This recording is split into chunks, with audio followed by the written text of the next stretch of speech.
Hello everybody, and welcome to my second of 3 videos on this, the Nikon D3100. In the first video we talked about what everything on the camera is. In the third video we will go through the menu system, but in this video we're going to talk about how to do everything with your camera. First thing, this being a digital SLR, you cannot do anything at all within it without having a good battery in it. The D3100 uses the Nikon ENEL14 battery right here. You can get now third-party versions of these that are just fine for this camera. To take the battery out, you simply push this clip inward, and then the door will pop open, or should. Grab your battery that's been discharged, which as you can see on this one is a third-party option. Take your recharged battery, slide it in. Does not click into place, but if you close the door, it will hold it in place. To close the door, you want to push the release lever in and then push it shut so that you don't damage the release lever when you change batteries. Okay, great. Now that we've changed batteries, we're ready to start doing stuff. Next thing I'm going to show you how to do is change lenses, because one of the nice things about a camera like this is that you can swap out lenses. To remove a lens is pretty easy. All you have to do is push this button in toward the camera body, and then we're going to rotate clockwise until the lens stops rotating, and then we can take it off. Now on most Nikon lenses there will be a white dot right here. Some of the older lenses, do I have one? Like this one right here, may have a black dot. Some of them don't even have a black dot, they just have the alignment index. So on Nikon lenses, depending on what you're using, you're either going to align to a white dot, a black dot, or the focus point on the lens. And you're going to just take that alignment point and you're going to look for the white alignment dot here on the camera's body. Line those two up and rotate counterclockwise until it clicks into place. And now you will have replaced the lens on the camera. Next thing we're going to talk about are memory cards. You have your battery, you have your lens, but you can't actually record a photo without a memory card. To access the memory card chamber, simply slide this back and let go, and the door will pop open. To get the memory card out, you push it down, and then it will eject a bit. I'll show you that again. Push the memory card in towards the camera and let go, and it will eject a bit, and then you can pull the memory card out. The D3100 will take SD, SDHC, or SDXC, which is what this one is, up to 64 gigabytes. Anything larger than 64 gigabytes, it will not recognize. And that is according to the manual, by the way. If that was expanded by firmware updates, I wasn't able to find that. To install your memory card, you simply slide it into the memory card slot so that when you're looking at the back of the camera, you can read the text. Until it clicks, you'll see the green light, and now you've installed your memory card and you can start recording your photos and videos. Okay, so now that we're going to start getting into some of the nitty-gritty, let's talk first about how to use a flash on this camera. There are 2 different ways to use a flash. The first one is that this camera comes with an on-camera flash, which we can access by pushing the camera flash pop-up button just like that. When the flash is closed, this will release it. There we go. You can also, because this has a flash hot shoe right here, connect a third party or an external flash to it. And that's a pretty simple process of just installing the flash on the hot shoe like that, and then tightening it into place. A quick note on digital cameras and flashes: this is an old-timey flash from the 80s or 90s. You really don't want to use a flash that is older than the DSLRs on a DSLR. Or older than the DSLR era. And the reason for that is that older flashes, they have very powerful capacitors in them, especially some of the high-end Vivitars, and they also do not have the circuitry that is as effective at power backflow prevention into the camera. So if one of those capacitors were to discharge into the camera, into your digital camera, it could cause a short. It's not something I've heard of happening a lot, but I have heard of it. So, a couple of options for flashes. First one's going to be buy a brand new one. If you only have an old flash, you can pick up a radio receiver, and that will put a wireless linkage between your flash and your camera, which will help prevent you, well, actually that would absolutely prevent discharges from the flash from ruining your camera. Do not use a cabled adapter because the charge could just follow that cable. So just a safety point there for your camera. There are some flash techniques that we're going to go over while we're here. First is that the worst place to have a flash on your camera is right here. Having a flash right on top of your lens will cause the light to leave the flash, reach your subjects, bounce back to your lens, and because that light is so flat, your subjects will look flat and waxy. It will also almost certainly give them red eye. Even having red eye reduction turned on, you can still get red eye from that. So the second worst place to have your flash is right here, like this, on top of your flash in your hot shoe. So let's talk about a few different ways to mitigate that.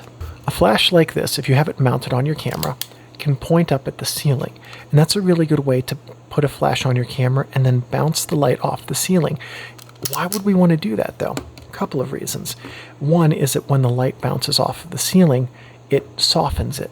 And so instead of having a beam of light coming out of the flash, you have the flash going to the ceiling and then being spread out downward as it's bounced off of the ceiling. So you end up with a more even and soft, flattering light. The other reason is if you think about the way that we see everybody in the world. The sun is above us. The street lights are lights in our houses. Those are above us. So whenever we see something, it's lit from above, and our brains associate being lit from above with flattering lighting. You want to replicate that with your light to get the most flattering results for your subject. So having a flash which can tilt up is a really good way to do that. But what if you don't have a ceiling? This flash doesn't swivel, but they do make flashes that can swivel, so you can rotate it to the side and tilt it up. And that's an even more powerful way to use the flash. The third option is that if you have a radio receiver, you can hold your flash and point it wherever you want. And that gives you a ton of control, and then you can use your camera's autofocus to focus on your subjects, and then you have exact control over how the light's going to reach them. So for for autofocus cameras in general, getting an inexpensive off-brand radio receiver and then a flash with manual controls that you can adjust on your own is a really good way to get into very creative flash work for the least amount of money possible. All right, next thing we're going to do is we're going to talk about everything up here on the mode dial. And we're going to start here with MASP. That's because these are your 4 primary shooting modes, and this is where if you really want to learn how to do photography well, this is where you're going to spend most of your time with your camera. I'll tell you what all these other modes do so that if you want to take some quick shortcuts to get preset settings in place, you can do that too. But we're going to start up here at M, which is full manual, meaning you control the aperture and you control the shutter speed. With full manual mode, if you adjust the rear command dial right here, you're going to adjust your shutter speed. If you hold down the aperture priority button up here and hold down the rear command dial, you're going to adjust your aperture. So shutter speed, aperture. What you've got to do is look into the viewfinder and look for your light meter display. And with this camera, your light meter display is basically there's going to be a minus over on this side, a plus over on this side, and then a 0 in the middle, and then a row of blocks underneath it. Your goal is to get the block into the middle underneath the 0 by adjusting the aperture and shutter speed, and that's going to give you a proper exposure so that your images aren't blown out and too bright or way underexposed and very dark. Aperture priority is a really good mode for learning with. Same thing with shutter priority, but aperture priority gives you a lot of really creative control. With aperture priority, what you're going to have control over is the aperture, and then the camera will pick the best shutter speed for the setting, for your light, your subject, and things like that. So you can give yourself a very large or a very small aperture, and the camera will do the rest. This is the mode that I do the vast majority of my shooting in with digital cameras. So this is a pretty reliable one, and in this mode you just set it to aperture priority and control the aperture with the rear command wheel. Shutter priority is the same but the opposite. Whereas we talked about manual, you can control the aperture and shutter. and in aperture priority you can control the aperture. In shutter speed you control the shutter with the rear command wheel. You select the shutter speed, and then the camera will give you the best aperture for your setting.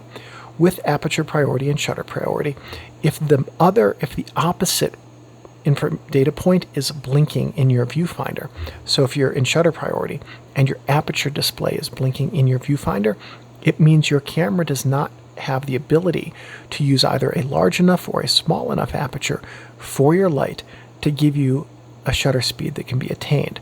So either you need to adjust your aperture or your ISO to get a better exposure. In program mode, all you can really control is your ISO. Your camera's going to pick the shutter speed and aperture that work best for you. The next mode we're going to talk about is going to be, we're going to come back to guide and do that last.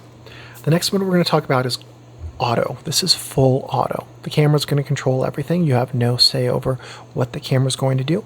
It's just going to make decisions and you're going to live with them. This is no flash, meaning that the flash will be disabled. So this is a really good setting to use. It's an automatic mode, and it's like program mode, but with program could pop up the flash. This is program mode without the ability to pop up the flash. Or maybe it's better to say this is full auto mode without the ability to pop up the flash. So if your kids play, or a museum where they don't allow flash photography or something like that, this is a good mode to use to make sure you don't accidentally take a flash photo. Here we have this is called portrait mode, and this is a mode that's best suited for portraits. So if you have the kit 18 to 55 millimeter lens, you'll want to shoot at 55 millimeters, and you'll want to use the largest aperture you can. And you can also set your images up to be most successful by having about 10 feet between your subject and the background, and that will allow you to have a blurry-ish background and your subject be in proper focus. This next one is landscape mode, and this is best if you're using the 18 to 55 at 18 millimeters.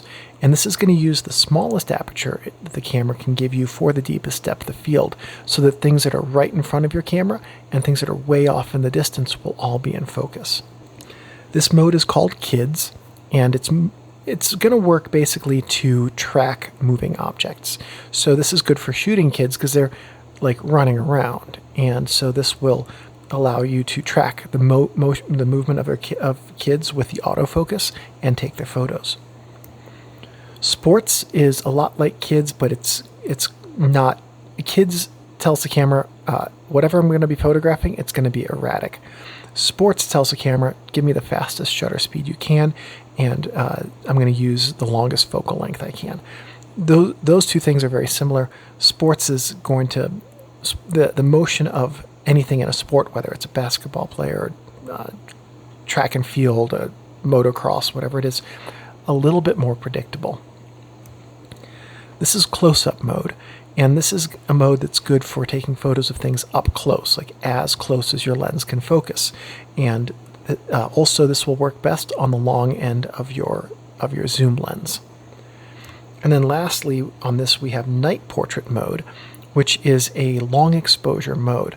And what this is going to do is this is going to fire the flash and take a long exposure. So the setting where this is used is if, let's say you're on a bridge and there's a cityscape in the background, or you're on a beach and then there's like a lighthouse in the background, whatever.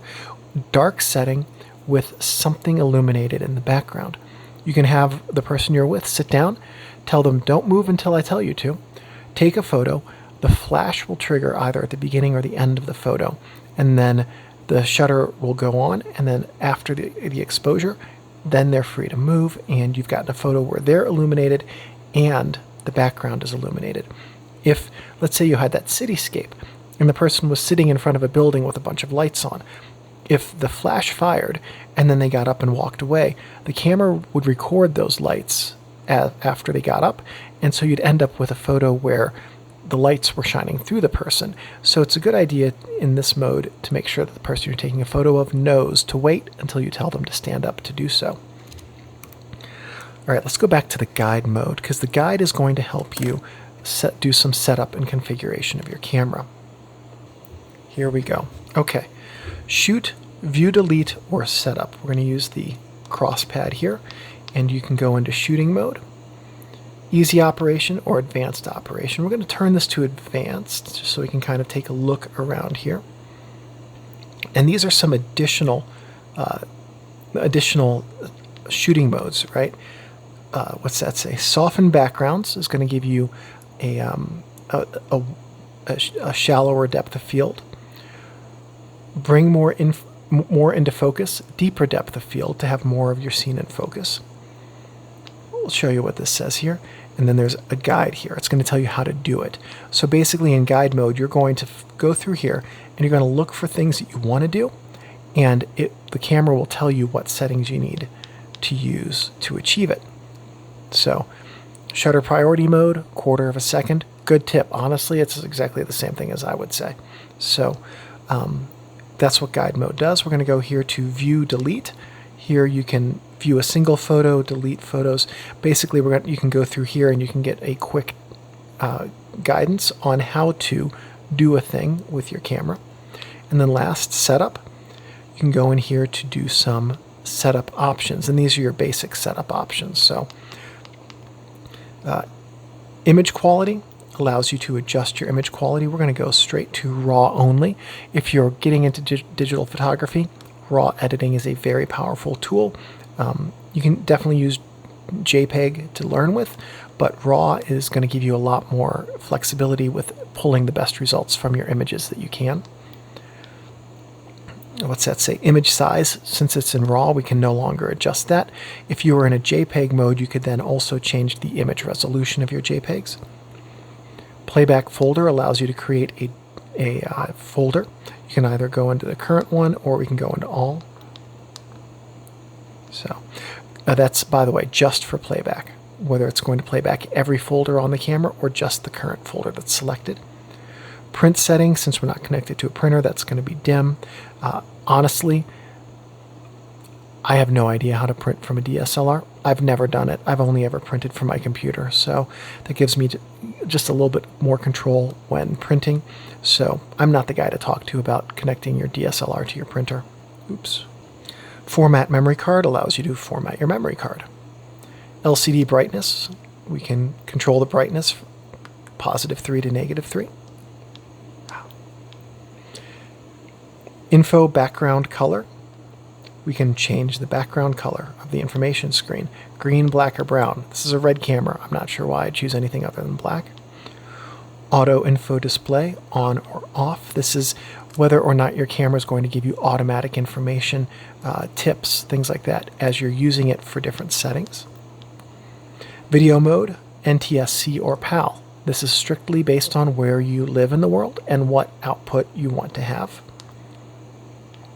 Time zone and date. This allows you to adjust your date and time zone.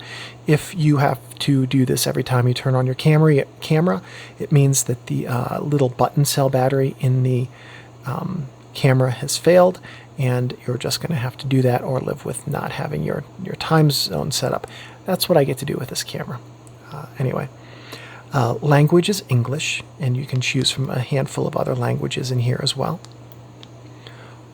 Auto off timers, long, normal, short, or custom. This is going to be your meter timer or your camera time, other timers. So playback menu will stay on for 12 seconds. Here we go. So we go in and now we can adjust how long we want to have the menu stay on. I'm going to set it up for 10 minutes for this video. Image review, 4 seconds to 10 minutes. How long after you take a photo do you want it to be displayed on your screen? Live view, how long do you want your live view to stay on after turning it on? Most of these, by the way, are just matters of battery preservation because the LCD screens are pretty battery hungry. Auto metering, 8, 20 seconds, 30 minutes. How long do you want your light meter to stay on after you have to press the shutter? This is just a matter of personal preference. And then done. Beep, on or off. It's a matter of how annoying you want your camera to be. Date imprint. Do you want, if we had date set up on this camera, do you want to have the date imprinted on the image? No real reason to do this. quite honestly, because once you set up the date, that's stored in your image's EXIF data, and that's quite frankly more reliable than a date imprint. Slot empty release lock. So this means that if you enable release or release locked, if you do not have an SD card in here, do you want to take a photo or not? With OK, your camera will pretend to take a photo, but nothing will be saved. Movie settings. This allows you to adjust your quality. We're going to go with 1080-24. That works for me. That's the highest quality. Sound. Do we want to record sound? Yes or no? HDMI, output resolution, or device control.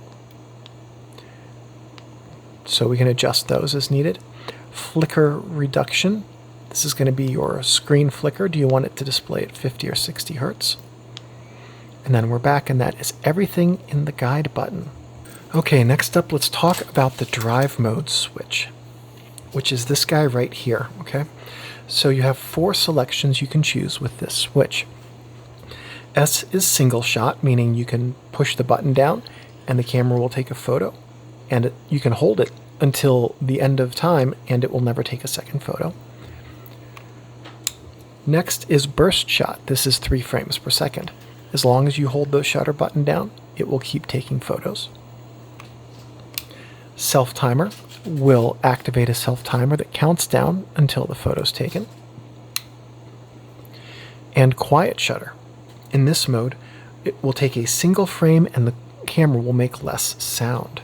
So let's see what that's like. I'm going to take off the lens here. All right, here we are in standard mode. Quiet mode. So a little bit quieter. There's also a bit of a delay when the shutter actually fires. All right, next thing we're going to talk about is the info button right here. And we're going to push the info button, and it's going to activate our LCD screen. This is all information about our camera and what we're shooting here. So there are a couple of different things that we can see here. Right now you can see as I'm controlling the cross point, it's going to change the autofocus point down here. This is going to determine which autofocus point is used. Okay, that's the adjustment I can make. Everything else here is going to tell us about things unless we select the info button. If we push the info button here, now we can make adjustments. We'll get to that in a second though. Flash on or off, exposure, flash power compensation, exposure compensation. This is video mode. ADL, I believe that is advanced dynamic lighting or something like that. Well, I think we see that in video 3. Meter mode indicator. That meter mode right there is for your matrix metering. That's what that mode says. Up here looks like autofocus mode right up there. Those autofocus active, and I believe that's the autofocus tracking indicator. ISO. Dang it. White balance right here. Then we've got your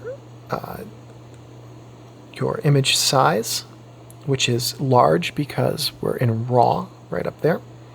Over here we can see we're in manual exposure mode. Here are our exposure settings. This is our battery time, and whether or not we have the sound, whether it's going to record sound when we do video. Now, if we're in this mode and we select the I button, now we can go through here and we can start making changes. This is a quick way to get in and make changes rather than going through the menus. We can change the image quality from RAW to JPEG or RAW plus JPEG. If you have Windows 10 or later, this camera's RAW files will display in Windows 10 with thumbnails. There's no need to have the JPEGs. This is very annoying how quickly this turns off. White balance, we can adjust the white balance to auto, tungsten, fluorescent, daylight, flash, cloudy, shade, or pre-saved. Pre-saved allows you to pre-save a white balance for something like tabletop photography, and you can, that way if you have the same lighting, you can have consistent white balance lighting over and over again. ISO allows us to switch between 12, 800, 6400 to as slow as 100 ISO. autofocus A, S, C, or manual focus. Autofocus A is your I forget what Nikon calls it now. Anyway, it's the automatic. That's it. Autofocus automatic chooses between servo and continuous. And so I know the screen's gone blank, but with automatic, the camera will look at the scene and what's going on and decide whether to use servo or continuous mode. Servo is where you push the shutter button down, and once focus is locked, focus will stay there. That's a really good tool to use with your with portraits, let's say. So if you have your autofocus over here to this far side and you want to frame it so that you're taking a portrait orientation photo with the person's face over here, then you manually set your autofocus to servo, and then when you have focus confirmed, then you can take your picture. That's a good use of autofocus points and servo. Autofocus continuous tracks a subject as it's moving. So if you have you're photographing your dog playing and it's running through your backyard or something like that, continuous is a good mode for that because it will allow you to track the movement of that subject. And then manual focus is MF, and that turns off your autofocus entirely, and you're responsible for focusing with the lens manually. If you have a lens with a manual focus switch, you will also need to turn it off here, just like that. Is going to be our meter mode, matrix, center weighted, and autofocus spot linked. So this is how we talked about those earlier in the first video, but that's how you access that. ADL, active dynamic lighting. This is basically HDR light. If you're shooting RAW, you can pull better shadow and highlight recovery out of your RAW files than this is going to give you using ADL for JPEG images. Down here we have your video settings, so you can go in and adjust movie settings. Exposure compensation allows you to adjust your exposure compensation, and flash allows you to adjust your flash. This is basically the exact same thing with two different parameters. Do you want to overclock or underclock your flash power, which will work for your pop-up flash and certain Nikon flashes attached to your hot shoe? Or with the exposure compensation, what you can do is you can force your camera in any of the modes except green box to over or underexpose your images by having either a longer shutter time or a shorter shutter time as appropriate, or wider or smaller aperture as appropriate, depending on the settings it can control. So that allows you to have some exposure control over your camera's images in different settings.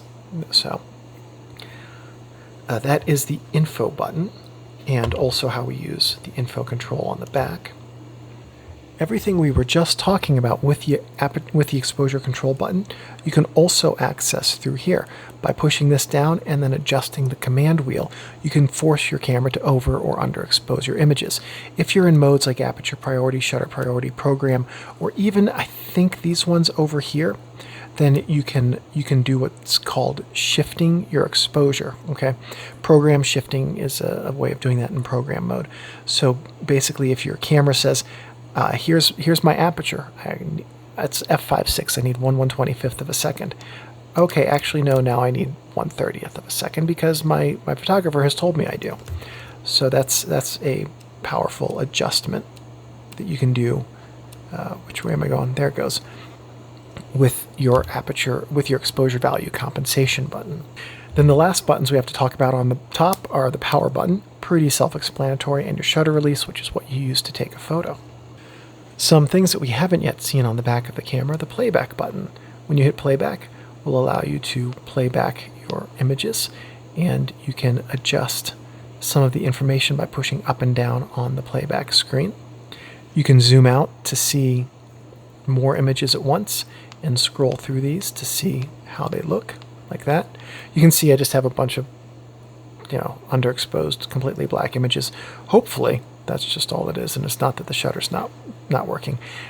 That can happen on some of these older cameras. Anyway, menu button we'll talk about in video 3. Then once we've scrolled out here, we can zoom back in to see fewer images or zoom back into one. Next, what we're going to do is go over here, and we've seen the control pad a lot throughout. The OK button just controls things. And then to do live view, if we hit live view, come on, let's try this. Oh, you have to have a lens on the camera. Clever. Okay. So if we hit live view, that brings up our live view menu. And these are the same parameters we've seen before, but this allows us to see what the camera is seeing before we take a photo. And that is actually legitimately a bummer. I was looking forward to using this camera, but the shutter is jacked up and not opening. Oh well. Anyway, so that's how you use live view. You turn it on and turn it off by pushing this over to the side, and you will see what the camera is seeing, and then you can take a photo from live view. This is really good live view if you're doing macro photography or product photography, tabletop studio work, and you want to use manual focus, get very precise focus, and then take a picture. The movie record button just starts and stops your movie recording. And then the last button that we have to talk about up here is your auto exposure autofocus lock. And we're going to punt this until video 3 because there's a whole menu setting about how this works. When we talk in video 3 about AEL, AFL, that's this button right here. So the only other thing we have to do to talk about with this camera is how to take a photo with it. So we've gone over everything. You're going to dial in all of your settings and configurations first. And then when you go to take a photo, you're just going to focus. If you're in, whether you're in autofocus or manual, you're going to focus, adjust your zoom, compose your image as you see fit, and then take your picture. And that's that. That is the simplicity and the genius. You get all of your settings dialed in first, and then all you have to do when you want to take a picture is compose and shoot. So, very user-friendly camera. All right, so that is it for video 2. In the third video, we'll go over everything in the menu that we have in our, well, even the things that we've already covered in the guide, just to make it easy to find what you need to find in the menu.